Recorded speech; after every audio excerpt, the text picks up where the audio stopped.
இன்ப நாள் இது, இனிய நாள் இது. மேடையில் வீற்றிருக்கக்கூடிய சச்சின் படத்தின் இயக்குனர் தம்பி ஜான் மகேந்திரன் அவர்களே,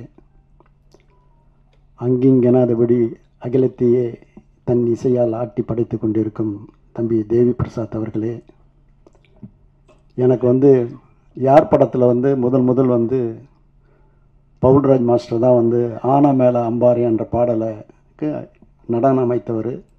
அம்பாரியிலேயே என்னை உட்கார வச்சு அழகு பார்த்தவர். அப்படிப்பட்டவருடைய திருமகன் தான் ஷோபி பவுல்ராஜ். அவருக்கு முதல் என்னுடைய படத்துக்கு சச்சினுக்கு அவர் தான் இந்த பாடலைக்கு நடன இசையமைத்து தந்தார். அந்த படப்பிடிப்பு நடக்கும்போது ஓரிரு 5 நிமிடம் 10 நிமிடம் தான் நான் ஓரிரு நாள் போயிருப்பேன். அவருடைய உத்வேகமும் உணர்வும் சக கலைஞரிடம் கலந்து பேசி அதை பயணித்த விதமும் என்னை ஆட்கொண்டது.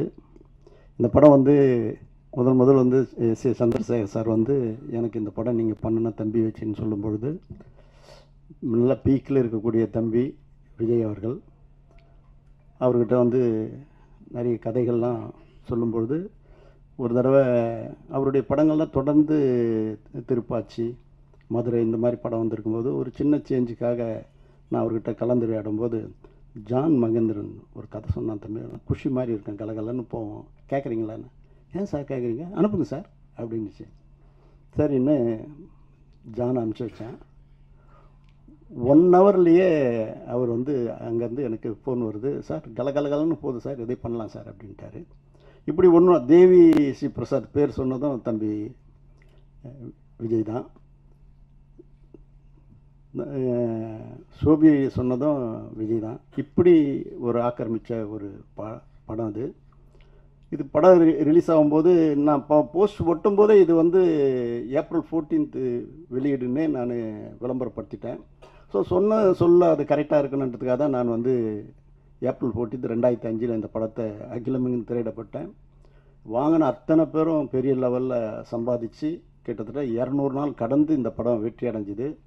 ஆல்பர்ட் தட் மாரியப்பன் படத்தை நிறுத்தும்போது கூட, அண்ணே நிறுத்தத்துக்கு மனசு இல்லை, பட் கமிட் பண்ணிட்டேன், படம் 200வது நாள் நிறுத்துகிற பாரம் கூட 1000 ரூபாய் ஷேர்னே அப்படின்னு சொன்னார்.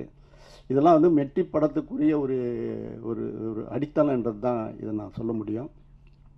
அப்படி பயணித்த இந்த படம் ஊட்டியில் தான் நான் நடக்கணும்னு பயணித்தும் போது ஜீவாம்பா தான் கேமராமேன். அவர் ஜானுக்கு மிகப்பெரிய பலமாக இருந்திருக்கிறாரு. அப்படிப்பட்டவர் முதல் ஷூட்டிங் ஊட்டியில் தான் நடக்குது. அதுக்கு முந்தின நாள் தான் சுனாமி ஒரு பெரிய ஒரு ஒரு பெரிய சூழ்நிலை சொல்லனா துயரத்தில் தமிழ்நாடே ஆழ்ந்தது. அப்படிப்பட்ட சூழ்நிலை அன்றைக்கி ஒரு நாள் நிறுத்தி மறுநாள் ஒரு 2 நிமிஷம் மௌன அஞ்சலி செய்து தான் இந்த படப்பிடிப்பை ஆரம்பித்து வச்சோம். 4 மணியும் பொழுது வரணும் பிரமாதமாக நடந்தது. இங்கே கம்பகலோவில் செட்டு போட்டு அதோடைய பேட்ச் ஒர்க்லாம் எடுத்தோம். விஜயன் மாஸ்டர் 2 ஃபைட் அந்த படத்தில் பண்ணியிருப்பார். அந்த 2 ஃபைட்டும் இதுவரையிலும் அதுவும் ஒரு ஒரு ஒரு உணர்வையும் ஒரு வெறியும் தூண்டாது, ஒரு அழகான ஒரு கவிதையாக தான் அந்த 2 சண்டை காட்சிகளும் இருக்கும். தேவி பற்றி சொல்லணுன்னா 24 மணி நேரம் உழைப்புன்னு உழைக்கிறவர். அப்படிப்பட்டவர் இந்த படத்துக்கு இசையமைத்தது தொடர்ந்து எனக்கு நிறைய படங்களுக்கு இசையமைச்சிருக்கிறாரு. எனக்கு குடும்பத்தில் ஒரு பிள்ளையாக தான் அதை நான் பார்க்குறேன். சமீபத்தில் நான் கிட்டத்தட்ட ஒரு 15 வருஷத்துக்கு முன்னாடியே 10, 12, 15 வருஷத்துக்கு முன்னாடியே ஷோபியும் தேவிஸ்ரீ பிரசாத்தையும் 2 பேர் நீங்கள் நடிக்கணப்பா, நீ பாடகனாகவும் அவன் நடன கலைஞராகவும் நடிக்கணும்னு ஆர்வமாக தூண்டி விட்டான். ஆனால் இன்னொருவரெலாம் அவங்க 2 பேரும் அதுக்கு இன்னும் ஒத்துழைப்பு கொடுக்காதே இருக்காங்க. இன்றைக்கி கூட காலையில் பார்க்கும்போது தேவி போய் அச்சு வார்த்தா மாதிரி இப்போ கூட ஆசையாக இருக்குதியா அப்படின்னு ஒன்று நடிக்க வைக்கணும்னு நான் சொல்லியிருக்கிறேன். அப்படிப்பட்ட உணர்வால் அவர் ஒரு இசையில் தனக்கு முன்னோடிகளை தெய்வீகமாக மதிக்கிறவர். அது ஏஆர் ரஹ்மான் இருந்தாலும் சார், இளையராஜா படத்தையே அவரை வணங்கிட்டு தான் நம்ம உள்ளே போனோம். அப்படி ஒரு இடத்துல அந்த இடத்துல பூஜை பண்ணியிருக்கார். தொழில் பக்தி உள்ளவர், எந்த நேரமும் சதா தொழிலையே புதுமையை உண்டாக்கணுன்றவர். இன்றைக்கி இந்தியாவிலேயே அதிக ரேட்டுக்கு போகக்கூடிய ஆடியோ ரைட்ஸு அவருடைய படம் தான் அது முன்னிலை எடுக்குது.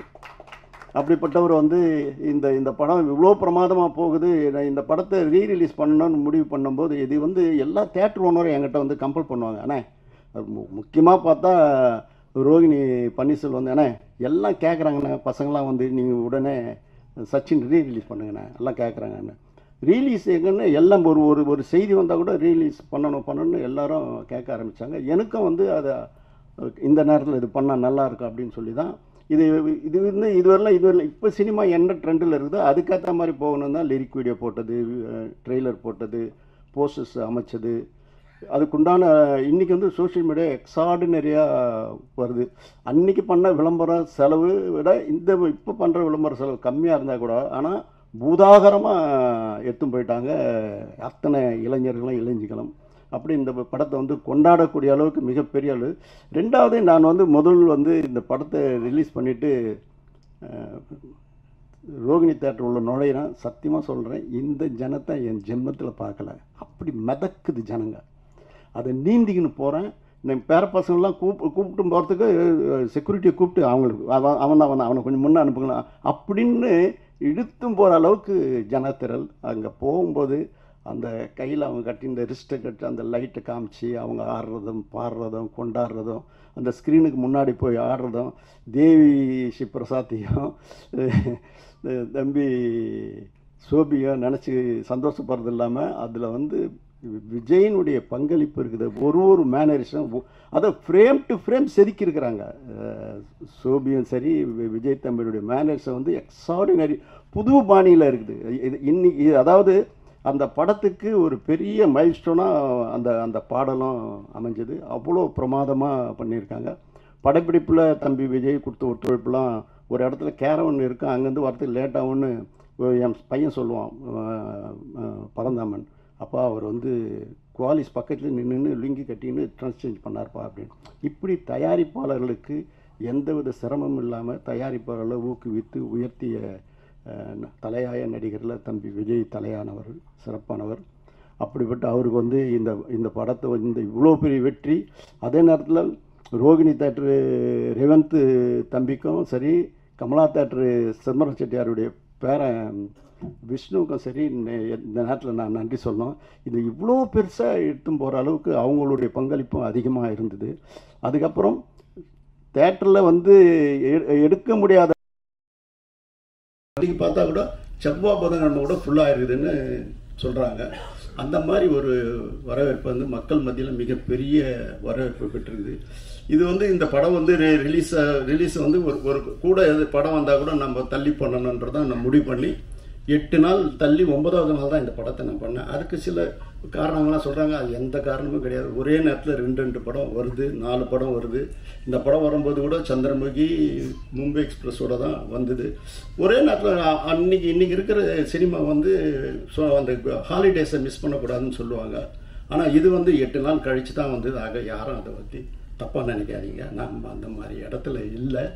இந்த சினிமாவை என்னை வளர்த்துருந்து இந்த சினிமா வளரணும்னு நான் எல்லாருக்கும் நல்லது செஞ்சுன்னு இருக்கிறேன். ஆகவே உங்ககிட்ட கண் மடங்க சொல்கிறேன், இந்த திரையுலகம் வாழ்வாங்க வாழணும், வையகம் தழைக்க வாழணும், வாழ்வெல்லாம் செழித்து வாழணும்னு என்னுடைய வேதமாகவே நான் எடுத்து நடத்தின்னு இருக்கிறேன். ஆகவே இந்த படத்தில் இந்த பிஸி ஸ்டுடியோவில் வந்து தேவி பிரசாத் வந்து இங்கே பங்கு கொண்டது வந்து உண்மையிலேயே எனக்கு சந்தோஷம். அவர் தேட்டர்லேயே போய் பார்க்க போகிறேன்றார். அவரும் சோபியும் ஜானும் போய் பாருங்கள். உங்களுடைய சந்தோஷத்தை, உங்களுடைய உழைப்பை அந்த மக்கள் அந்த இளைஞர்கள் எப்படி கொண்டாடுறாங்கன்னு இந்த தேட்டர் உள்ள பார்க்கணுன்னு நினச்சா குடும்பத்து பெண்கள் எல்லாம் வந்து எப்படி கோலாகலமாக கொண்டாடுறாங்கன்னு பார்க்கும்போது என்னால் மெய்சில் இருக்குது. அது ஜானுடைய பங்களிப்பு வந்து துருன்னு இருப்பார் எப்போவுமே. நான் சமீபத்தில் கூட பேசுகிறேன், இதே மாதிரி ஒன்று கதை பண்ணுறான் அப்படின்னு சொல்லுவார். அந்த மாதிரி ஒரு உழைப்பு கொடுத்தவர் மகேந்திர சார் வந்து இல்லைன்ற ஒரு ஃபீலிங் இன்றைக்கி ரொம்ப எனக்கு இந்த கொண்டாட்டத்தை அவர் பார்க்கலன்ற ஒரு வருத்தங்கள் எனக்கு வந்து நெஞ்சில் நிழலாடுது. அவர் இல்லாத இடத்த வந்து அவங்களுடைய மகேந்திரனுடைய துணையாக வந்து அந்த சந்தோஷத்தில் ஈடுபடுவாங்கன்னு நினைக்கிறேன்.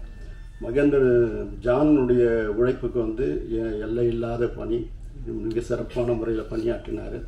எந்த நேரம் காஸ்டியூம் கூட அவரே போய் தான் பண்ணுவார். அவர் சொல்லுவார், நிறைய இன்புட் அவுட்புட் எனக்கு கொடுத்துக்கிட்டே இருப்பார். அது என்னன்னு சொல்கிறாரு. அதுக்கெல்லாம் வந்து அந்தந்த தொழிலில் இருக்கிறவங்க தான் அது காரணம். என்னால் செய்கிறதே எடுத்து சொல்ல முடியும். ஆகவே மீண்டும் இந்த மேடையில் அமர்ந்திருக்கும் இந்த படத்தை இவ்வளோ பெரிய வெற்றியாக்கின பத்திரிகை நண்பர்கள், தொலைக்காட்சி தோழர்கள், உங்களுடைய பங்களிப்பு என்னென்னைக்குமே நான் உங்களுக்கு உற்ற சகோதரன், உற்ற தோழன், எல்லாரையும் நான் ஒன்றா தான் கருதுவேன். ஆக என்றைக்கும் நீங்கள் எங்கள் நெஞ்சத்தில் நிலைப்பிப்பேன். இந்த இண்டஸ்ட்ரி வளர்கிறதுக்கு நீங்கள் திரும்பவும் ஒரு உத்வேகத்தை கொடுத்து உயர்த்தணும்னு சொல்லி உங்கள்கிட்ட கேட்டு விடைபெறுகிறேன். நன்றி.